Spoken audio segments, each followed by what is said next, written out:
안녕하세요. 승리한상 가족 여러분. 오늘은 누가복음의 첫 번째 부분으로 위크 스터디로 시작하도록 하겠습니다. 이번 주 저희가 묵상하게 될 부분은 누가복음 1장 1절에서 80절까지의 말씀입니다. 승리한 삶은 말씀 중심 예배 중심의 성경 전문 교사를 양성하기 위해서 만들어진 성경 공부 교재입니다.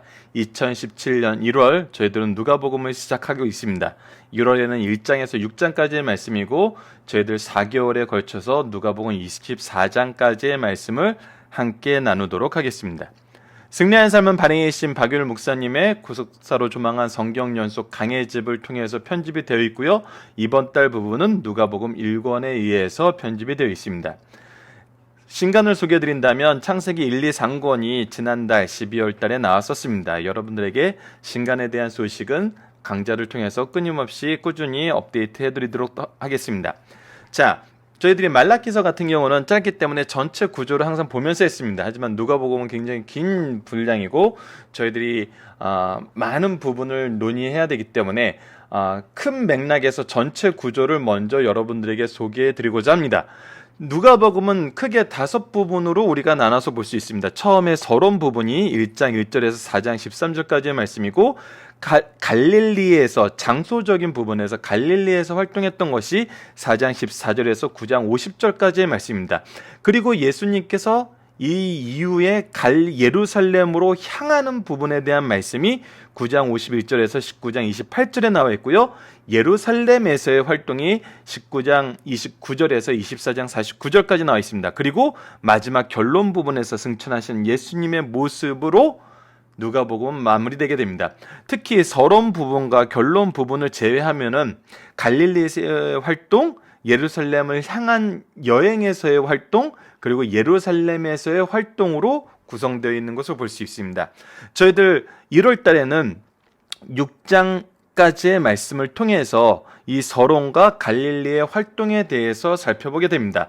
그리고 2월부터는 7장에서부터 11장까지의 말씀 두 번째 부분에 속해 있는데 특히 우리가 이 9장 부분에서 들어가면서부터는 총 22개의 비유 설교가 있습니다. 그래서 2월과 3월 부분 저희들이 11장, 12장에서부터 지금 마지막 예루살렘 활동 전까지 이 소속된 28절까지 19장 28절까지는 이제 3월에 묵상하게 되는데 2월 3월에는 저희들이 이 비유 설교를 통해서 예수님이 가르치시고자 하시는 말씀의 뜻이 무엇이었고 우리에게 기억되고 이해하기 쉽게 도우시려는 말씀이 무엇인지를 살펴보게 될 것입니다. 그리고 마지막 예루살렘의 활동 4월 말씀에서는 예수님의 이 지상의 사역이 예수님의 마지막 부분이 특히 4월에는 무엇이 있죠? 부활절이 있죠. 부활절을 맞이하여서 예수님의 마지막 예루살렘의 활동을 통해서 이 예수님의 구속세의 의미를 다시 한번 확인하고 마지막 24장에서는 신구약의 말씀을 통해서 성경 전체가 어떻게 예수님을 가르치고 있는지 구속세의 중심이 왜 예수님의 이야기로 되어 있는지 이것이 지금 현대 우리에게 어떠한 의미를 주고 있는지를 저희들이 마지막으로 살펴보게 될 것입니다. 저희들 1, 2, 3, 4월에 대해서 대략적인 부분을 지금 이렇게 소개해드리고 저희들이 이 부분은 꾸준히 그 주의 말씀을 보면서 전체 흐름 속에서 이번 주에 상고하게 될 말씀의 의미를 꾸준히 살펴보는 시간을 갖게 될 것입니다. 그래서 이번 주에는 서론 부분에서 주가 되는 것은 바로 이 두 번째 부분입니다. 특히 이번에 우리가 1장 부분을 보게 되는데 특히 1장 부분에서 이번 주에 우리가 상고하게 될 1장 부분에서는 우리가 첫 번째 서원에서 누가복음의 기록 목적이 나타나고요.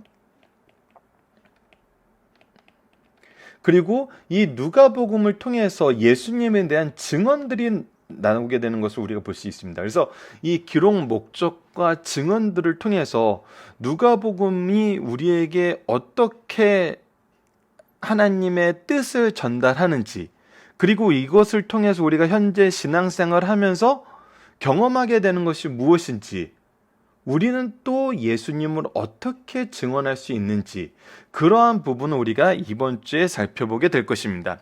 특히 이번 주의 말씀을 시작하면서 가장 먼저 우리가 했으면 하는 부분이 무엇이냐면 사복음서 속에서 누가복음의 시작이 가지는 예수님의 탄생의 독특성은 무엇이냐는 겁니다.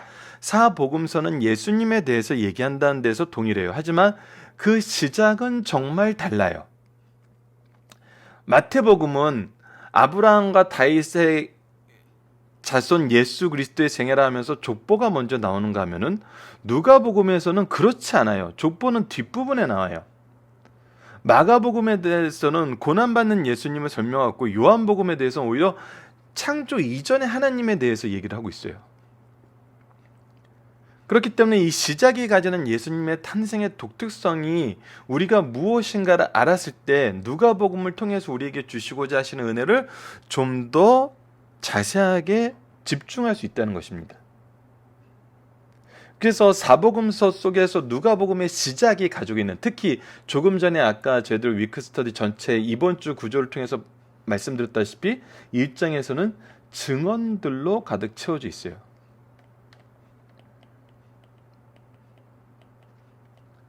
이 증언들로 가득 채웠던 이유가 무엇이고 이 증언들이 무엇을 증언하는지, 이것이 중요한 거거든요. 이 증언함을 통해서 무엇을 얘기하는지를 우리가 묵상하는 시간을 한번 가져보겠습니다.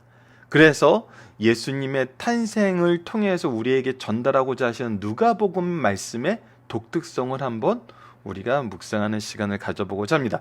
이렇게 구성된 것이 바로 이번 주의 말씀입니다. 여러분들이 이번 주 말씀을 통해서 이러한 내용을 함께 묵상하면서 함께 나누시는 시간을 가졌으면 합니다. 승리한 상 가족 여러분들, 올 한 해도 말씀과 함께 하면서 말씀의 은혜 속에서 하나님의 능력을 경험하시는, 하나님의 말씀의 은혜를 경험하시는 승리하는 삶을 사시길 부탁드리겠습니다. 그리고 기도하겠습니다. 오늘 위크스터디 말씀은 이것으로 마치겠습니다. 감사합니다.